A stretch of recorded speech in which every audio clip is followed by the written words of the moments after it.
to Thursday night Lives Pick from Joe's. Now, I don't know if King is going to be able to join us. We traded a couple of emails. He's got the link. So if he pops in the middle of it, we will gladly have him on. I'll definitely have your written picks from Joe's as usual. But we're going to go ahead and get started with this before my laptop dies here. So hopefully King will come on with us before we get done. If not, you're stuck with me, and that's just, too effing bad for you. So all right. So first of all, again, as you know, my choice is Dos Equis Amber, nice and cold. FYI. Just bought my tickets. I'm going to get to come home for the Kansas State game on October 3rd. My brother's going to actually drive up to Stillwater on Saturday to join me for the game. I'm going to be staying in Stillwater on that Friday and Saturday night. So if anybody's around, I'm sure I'll be looking for action, because it's been over 30 years since I've been in town on a Friday night before an Oklahoma State home game. I'm trying to remember the trouble I used to get in back in those days. But anyway, all right. So as per our usual, we're going to start with our worst games. This is the first week where we have a short slate. Only 7 games. 3 teams have byes. West Virginia gets a bye, like they need a bye. I mean, they've played 2 crap opponents. Everybody's anointing them, the next pretenders to the crown in the Big 12. And so they need some rest. Obviously, they need some rest. Baylor, great. I don't want to see their shit defense give up points again to a crap team. And thank heavens, Kansas should get like 6 byes. All right, is that possible? Can they get 6 byes? They should have a lot of byes. In fact, maybe they just should give Kansas the bye for the whole season. That would work. 2 horrible losses for the Jayhawks. Not like we didn't expect it. I mean, they are down, they're down some players, but please, what's the difference? They're terrible. I feel bad for that coach, man. Beatty, I feel bad for that coach. So Kansas, West Virginia, Baylor are out this week. Starting at number 7, the media is trying to play this game up. I call bullshit. Tulsa at OU. Please, people, if OU is anything, this shouldn't be a contest. Okay, Tulsa completed passes over 20 yards, and they might test OU. Could OU have a letdown? They didn't play friggin' Alabama or Ohio State last week. They played Tennessee. Please, I watched the game. All right, OU did all right. They came back. They won. All right, there was some crappy calls against them. They got a really huge call in that pass interference. That was just such a bullshit flag. The no way that ball was catchable, and they get the call there, which lets them score. They took advantage. Had an old golf coach in Dodge City, Kansas, used to say, "Luck is when preparation meets opportunity." Hey, they got the opportunity. They took advantage of it. They won the game. All right, but please, if they are anything, all right, they should take care of business against Tulsa. Please, Barry Trammell. I love you, Barry. What are you yapping about Baker Mayfield for Heisman? Seriously? This is almost as bad as Trevor Knight being the man for a Heisman talk after winning the Alabama game. Well, that was the only frigging game where he actually threw the ball worthwhile. Did Baker Mayfield do good at the end of the game? Sure. He was, as my British buddy would say, he was shite for 2 or 3 quarters there. OU has yet to figure out how to do anything on offense in the first half. All right. And against Tennessee, they didn't do it for almost 3 quarters. All right. So come on. You guys, people are, as usual, kind of like Notre Dame. People are way too fucking ready to jump on the bandwagon with OU. So let's see what they do against Tulsa. But that is the least interesting game. It should be the crappiest game on the slate of 7 games. What do we got? We got that game is at noon Eastern time, so 11 p.m. Central. It's going to be on Fox Sports 1. The line, Oklahoma's given 30.5, and the over-under is 71. So I think folks are expecting OU to run up some points there. Vegas is. Number 6 game. Not for lack of a little, actually, believe it or not, the entire slate of games, all the games hold a little bit of intrigue. Okay, honest to goodness, OU Tulsa, hey, Tulsa gives them a game, OU, okay? Iowa State at Toledo. Okay, so Iowa State's first road game. They've had 2 home games in the newly renovated Jack Trice Stadium. Why the hell did you renovate that? Anyway, I've talked about that before. Playing Toledo, who just upset Arkansas. Okay, Arkansas has done this for several years. They've had some close games, some upsets early in the season. Then they turn into kind of a middling, to slightly above average team in the SEC. All right, so Toledo, they're one of those. I think they're MAC. I think they're the MAC conference. It's not saying here. I think they are the MAC conference. So, one of those teams that can be a little scary early in the year. They've got at least enough talent that if you're not paying attention, shit can happen. Iowa State on the road at Toledo. Hey, maybe Toledo has a letdown after the big upset of Arkansas. They could have a little letdown against Iowa State and probably still win. So that's kind of an intriguing game. That game's that's an evening game. Who's going to tune in and watch that crap? What's it on? Is it on anything? ESPN. I've never seen that. It's not even ESPN3. ESPN Network, maybe? What the hell? So I panel, it says ESPN. Not sure what that is. I've never seen that on anything. At Toledo, forecast says rain. It's not going to be cold. Toledo's favored by 7.5. They're laying 7.5. The over-under is 58. Not expecting a real high-scoring game. Game number 5, least interesting game. This is the least interesting game as far as I'm concerned, only because, 2 non-marquee teams. Nobody is going to really care about this game other than the fans. You got Louisiana Tech at Kansas State. La Tech has given teams trouble in the past. They can have enough talent to create some problems. They're 1-1. They've lost a road game. This game is not showing that it's going to be televised. Who cares? Kansas is laying 10. Over-under is 50. Okay, so that really says to me, there's nothing there that generates any frigging excitement. All right, we got SMU at TCU is the number 4 game, only because I think TCU ought to lay them up or ought to light them up. The one thing that is kind of intriguing is this is one of our first common opponents. So that's one of the things about this week. We've got some common opponents. We can actually start to compare who's done what against who. All right, I think we've actually got 3, and in an indirect way we have 4. So you have Texas Tech playing Arkansas. All right. Well, actually, it's like you've got 2, but indirectly we've got 3, maybe 4. So Arkansas and Toledo played last week. So follow my transitive property bullshit here for a minute. Arkansas played Toledo last week. Toledo beats Arkansas at Arkansas. Okay. Arkansas now goes to play Texas Tech. Toledo now goes to play Iowa State.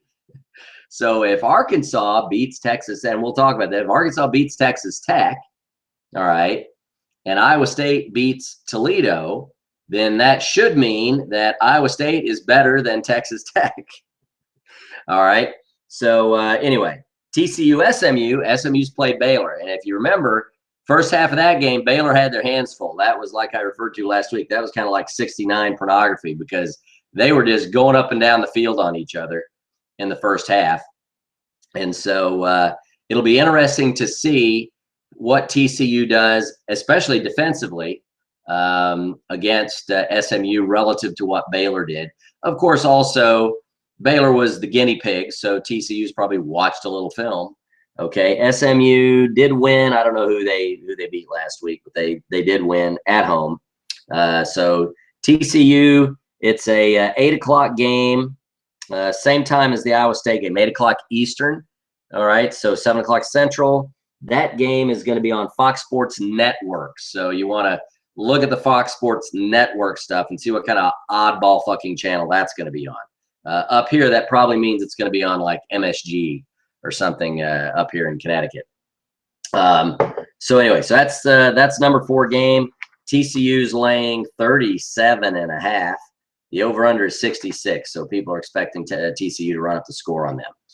The number 3 game on the list this week is Cal at Texas. Now, I realize a lot of you would say, why the fuck is that game number 3? How could that possibly be number 3 ahead of other games? To me, the intrigue is Texas actually tried to pretend that they had offense last week against Rice. All right, now Cal is coming in. Cal is 2-0. They haven't, I think they beat like San Diego State and then some other lesser team. So it's not like they've really, played some behemoth, but they've shown some offense. It is in Austin, but you've got all the activity going on now with, Patterson just got let go. You got a great fan shot on Burnt Orange Nation. Somebody talking about potential coaching candidates. That is just a shit show down there right now. All right, no question about it. I think it's going to be really fascinating to see what the football team does. Charlie Strong is a good football coach. I don't care what you say. Could he be a bad fit in Texas? Yeah, he could be a bad fit in Texas. Anybody can be a bad fit anywhere. But he's a good football coach, and they changed. They made some changes and suddenly had some offense. So let's see what happens. Their defense has not been spectacular. Wasn't against Rice necessarily. So let's see what happens with that game. The overrun, the line. Cal is laying 7 on the road. That's kind of interesting. It's kind of an interesting line. The over/under, I don't have my glass. Okay, over/under is 58. 58. That'd be 29 points so each. So you're talking somebody. They're thinking somebody is scoring over 30 in this game, and obviously California's favored, so they're thinking California scores over 30. But then that would require Texas to put some points on the board. And now against Rice, they put up 42. Okay, this California is not Rice. So I don't know. Like I said, the intriguing thing here is the dumpster fire that is, University of Texas football and their athletic program, as a whole, with all this nonsense going on. So I'd just be curious to see if Texas shows, anything, if the Rice game was an indicator or if it was just Rice sucks really bad. So that game is 7:30 Eastern, so at 6:30 Central, it's going to be on Fox. So it's on regular Fox. That's, oh God, prime time for Fox, really? Texas sucks. They're putting them on prime time. How bad is that? That's just awful. As the representative of the Big 12, oh, that is just terrible. All right, just terrible. All right, number 2 most interesting game. And again, it has more to do with, just seeing if there really is anything going on at some of these plays. Texas Tech, offense is definitely rolling out of Lubbock. Defense, they kind of clammed up against UTEP, but it's UTEP. I mean, they really haven't played anybody. All right. They've got Arkansas, and they're playing at Arkansas. You don't think Arkansas is going to be pissed off coming off losing to Toledo? So they should, if Baleem is any kind of coach, they ought to come out fired up. All right, I think they took care of business against Texas Tech last year, beat Texas handily in a bowl game. So I would expect Arkansas to come out fired up. They're actually favored by 12 Arkansas, okay, wrap your heads around this, people. Wrap your heads around this. Vegas Magic, okay? Texas Tech is 2-0. Arkansas is 1-1, coming off a loss. Oh no, it wasn't a home loss. It was actually a road loss to Toledo. Toledo, all right. Arkansas is favored by 12. They're laying 12. That's a very curious line. Okay, I'm amazed at that line. The over under 70.5, so they're expecting some points. So expect the winner to be scoring upwards of 40 on the game. I would expect a high scoring game both sides, so like a 40-35 type of thing. But Arkansas favored by 12. Arkansas is laying 12. That's really fascinating to me, people. Very fascinating. That is no respect for Lubbock right there. And of course, as it's going to be every week, the most interesting game of the week is Oklahoma State hosting UTSA, the last of 3 contests, the last game of a 3-game contract. If you recall, J.W. Walsh looked like the next Johnny Unitas in the first game down in the Alamo Dome. They came up here last year and got lit up by the infamous Dax Garman. And now they're coming back for the last one. They lost 30 some odd seniors, I think, graduated from last year's team. They've got the fewest returning seniors of any Division I program in the country, 6. Okay. Little shout out to I think I did this before, but a little shout out to my high school classmate, Eric Roark. Not classmate, he graduated a year ahead of me, but who's defensive line coach for UTSA. Sorry, I can't wish you good luck this week, Eric. Did last week, can't wish you good luck this week. So anyway, what we need to see OSU come out not stumbling around in the first half. Fine, I'm going to give you a pass. You got to fucking pass. First 2 games, okay, young people, your offensive line's figuring shit out. Let me tell you something. Had a great post, her kind of weekly offensive line update that she's been doing on Cowboys Ride for free. And she talked a little bit about the line and actually mentioned how some guys got some playing time later in that game and looked good. All right. You better come out and run over some people this week. If you come out stumbling, fumbling, whatever, the first half, and it takes the third quarter again, all right, to finally dispatch definitely Kansas State took care of these guys without a problem last week. 30-3, people, at UTSA, Kansas State. And they've got the second coming of Colin Klein. They're playing with their backup QB. I mean, why? How can you expect anything? This is one of our common opponents, okay? Common opponent. Kansas State played them. Now OSU plays them. Great opportunity to plant the seed that you're better than Kansas State. But if you fumble around here and look like imbeciles in the first half, like you've done the previous 2 games, all right, I don't give a crap what you're trying to hide, okay? You're not fucking good enough to hide shit. Come out here, pull a couple of extra plays out of the playbook in the first half, take care of business, put this game away in the first half, okay? Put it away. You should be able to do this, all right? If they're stacking the line for the run, then throw the ball and screw the run. Throw the ball till they have to back up, then run the ball, all right? Don't run the damn ball or throw the damn ball for the sake of doing it. Balance for the sake of balance sucks. I don't care what they say in football.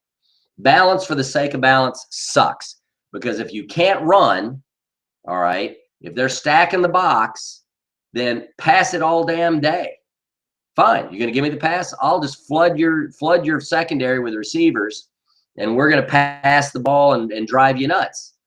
Balance for the sake of balance is working. If it works, that means a team's got to defend both. All right?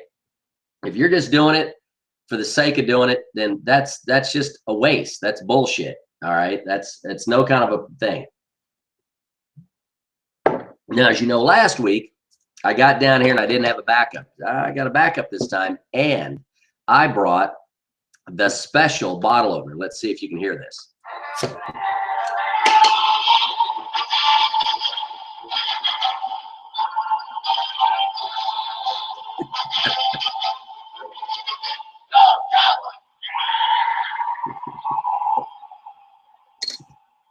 There's no way for me to explain how much my wife hates that bottle opener. So anyway, Oklahoma State, that game is 3:30, so it's prime time afternoon slot for ABC ESPN. So 3:30 Eastern, 2:30 Central, going to be on, well, no, not ESPN, sorry, Fox Sports 1. All right, so FS1, that game, everybody should be getting that. Oklahoma State's laying 24.5, so pretty significant line given that they only beat University of Central Arkansas by 24. All right, so if I'm betting folks, you know, this is one of those crazy things. You know, you say, oh, screw it, they're not going to beat them by that much. But who knows if this is the game they get their shit together. It's a crapshoot. The over-under is only 55.5, so they're really not expecting. I think what they're expecting is Oklahoma State to do a little bit like the UCA game, probably score between 30 and 40 and hold UTSA under a touchdown, you know, or under 10. So so we'll see. We'll see what happens. I understand all this crap. Don't show your cards before conference play. You know, Gundy's talked a little bit about building up to something. But let me tell you something. I'll leave this comment here. This whole building up, and I'm going to peak in November. Let me tell you something. You're very fortunate right now, very fortunate that your schedule is backloaded. Okay? Very fortunate. All right? And guess what? If West Virginia is as good or even approaching as good as people think, you're going to have to pull your shit out of the suitcase in the middle of October. Okay? By the end of October. You're not waiting to peak in the middle of November. Let me tell you something. Good teams blow out bad teams. All right? That's the way it works in football. Blow them out. If you're not blowing, yeah, okay, we have these crazy games every once in a while. You know, you saw Auburn. Auburn's not going to be an awful team. They've done so. Arkansas has done stuff like this too. They're going to be a middle of the road team. Fine. You should be blowing these people out if you're really going to contend. If you're a contender, you blow these people out. I'm sorry. There's no other way I see it. Look at the defense. Look at the defense. Okay? The defense has talent. It's supposed to be really good. Gundy talks about how good they are. Talks about how fast they are. Fastest defense I've had. All right, he's said. That defense has dominated. Dominated.